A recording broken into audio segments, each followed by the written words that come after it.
I hope তোমরা সবাই ভালো আছো। 2-3 দিন মিলাই কিছু ছোট ছোট ভিডিও ক্লিপ ছিল, সো ওইগুলা নিয়ে আজকের ভিডিও। সো এটা ছিল প্রথম দিন। এখানে আমি ঘুম থেকে উঠে আমার জন্য নাস্তা তৈরি করতেছিলাম। আর আব্বু দুপুরবেলা একটা এয়ার ফ্রায়ার আনছিল, সো আমি ওইটা আনবক্সিং একটা ভিডিও করতেছিলাম। বিকালবেলা ব্রাউনি বানাতে মন চাইছিল, সব বাসায় যেহেতু সব ছিল এর জন্য বানানো স্টার্ট করে দিই। আমার যখন বানানো শেষ হয় এরপর আমি আর কোনো ক্লিপ নিই নাই। ইনশাআল্লাহ নেক্সট টাইম আবার বানালে তখন শেয়ার করব। এরপর রাতে আব্বু তান্দুরি চিকেন বানাবে, সো এর জন্য সবকিছু প্রিপারেশন করে নিচ্ছিল। এখানে আব্বু চিকেন গুলাকে একটু কেটে কেটে দিচ্ছিল, আবার সবকিছু একসাথে মিক্স করে নিচ্ছিল। ওইটাতে সব দেওয়া ছিল যে কোনটা কত মিনিট দেওয়া লাগে, সো ওই হিসেবে আমরা চিকেন গুলাকে দিয়েছি। অলরেডি হয়ে গেছে। এটা ছিল নেক্সট ডে, তো আমি ওই দিন সকালবেলা উঠে নাস্তা খেয়ে নিলাম। ওই দিন যেহেতু অফডে ছিল, সো বিকেলবেলা হুট করে প্ল্যান করা হয়েছে আমরা পার্কে যাব। আমি এখানে রেডি সেডি হয়ে বাইর হয়ে গেলাম। আজকের ওয়েদারটা অনেক সুন্দর ছিল। যখন আরো একবার আসছিলাম তখন এই পাতাগুলো সবুজ ছিল, এখন পুরাই রং চেঞ্জ হয়ে গেছে।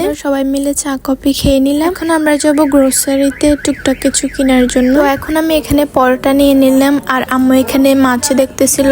মাছ নেওয়ার পর আরো কিছু টুকটাক নেওয়া বাকি ছিল, সো এগুলোর জন্য আমরা এই সেকশনে চলে আসি। এখন এখানে চালের গুঁড়ো নিবে, সো আমি এখানে 2 প্যাকেট নিয়ে নিলাম। পর আমরা সবকিছু নিয়ে আবার বাসায় চলে আসি। এটা ছিল আবার নেক্সট ডে, তো ওই দিন আমার ভাই এগুলো আনছে কি একটা বানাবে বলে, এর জন্য এখানে আম্মু সব কেটে কুটে দিচ্ছিল।